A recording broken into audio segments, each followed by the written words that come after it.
Rarement, l'on verra des blindés et autres matériels roulants de l'armée ivoirienne exhibés dans une optique de propagande.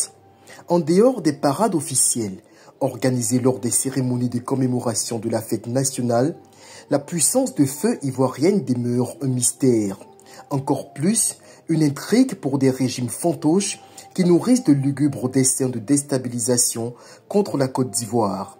Une armée forte et sérieuse est aussi celle dont l'efficacité se démontre beaucoup plus dans l'action plutôt que dans le verbiage creux. L'armée ivoirienne a pourtant de bonnes raisons de se vanter d'être la meilleure, de loin, de l'espace UEMOA. Bilan largement positif en matière de lutte contre le terrorisme. Aucun des groupes intégristes ayant tenté de s'installer au nord du pays n'a été capable de le faire.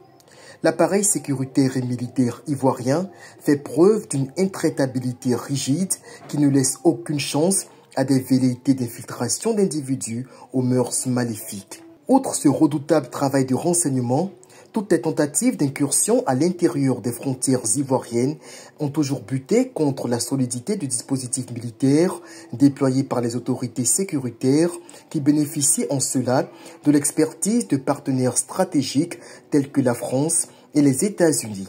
En plus de maîtriser le combat asymétrique, les forces armées de Côte d'Ivoire acquièrent progressivement des capacités avérées dans la guerre de haute intensité.